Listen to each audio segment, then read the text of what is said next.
everybody, I'm Kate. Welcome to my channel.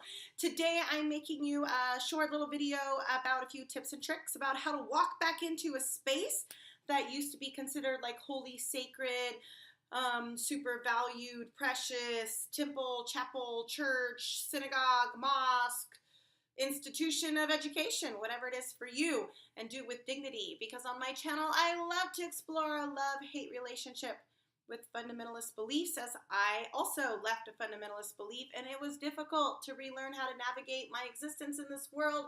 So I'm just excited to share my journey with you. If you want to learn more, make sure you hit subscribe, make sure you ring the little bell so that you don't miss future videos as I continue to share what it is like as we continue to navigate together what it means to reevaluate existing and exploring spirituality or community without the fundamentalist beliefs that we originally had. So for me, the first time I had to, or I shouldn't say had to, first time for whatever compulsive reason I felt obligated to go back into for me it was a church, a place of worship where I had left, and I didn't leave like voluntarily. I didn't leave because I self-nominated that I was ready to explore new ideas. I left like somebody fleeing in the middle of the night. I left like in fear of my life, not because I was actually going to die, but the fear and the adrenaline and the sense of no identity outside of this place was very real. I mean, I went to church in the same place where I worked, in the same place where my kids went to school, in the same place where all my friends were. All those things happened in one place, and having to leave that place and establish a new identity was terrifying. And so when I had to walk back into that place, all of my fears and all of the unfortunate affirmations of how immediately all those relationships were gone and all my investment meant nothing because I had disenfranchised were just so very evident. And I knew that that was going to happen. So in my body, no matter what I look like on the outside, which when I'm really nervous, which may be hard to notice because I'm always talking a lot, looks like frantic talking. I'm really afraid of what I am feeling. So I just fill space with words because it's easier to fill than to feel. So I would rapidly do that. And my body would just, my chest would be flushed. My heart would be just violently vibrating, and there would be like tingling sensations. I'd get numbness in my hands. And yes, I have been diagnosed with post-traumatic stress disorder after my fundamentalist church. So walking back into that space was just scary. So here are a few things that I learned to help anybody who's going to walk back into those spaces. Tip number one is there is quite possibly in that space something that doesn't represent harm to you in that space. It could be the foyer, it could be the restroom where you used to hide to take a break, to cry. It could be the confirmation pew, the kneeling altar, the rug you sat on, whatever it was, the meditation cushion that you used to just bury your identity in to have a safe place.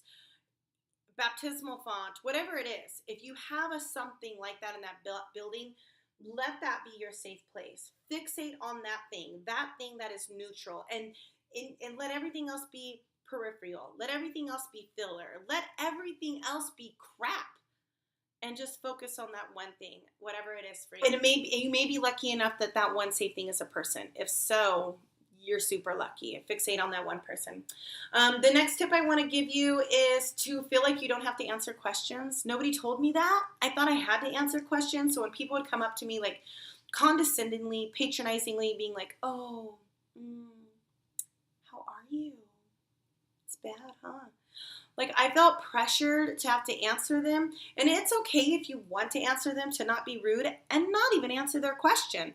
Like, you can respond to them with something they didn't even ask. So sometimes I think they were hoping to hear that my life was terrible because it would like affirm all the values I was taught if my life was in tragedy.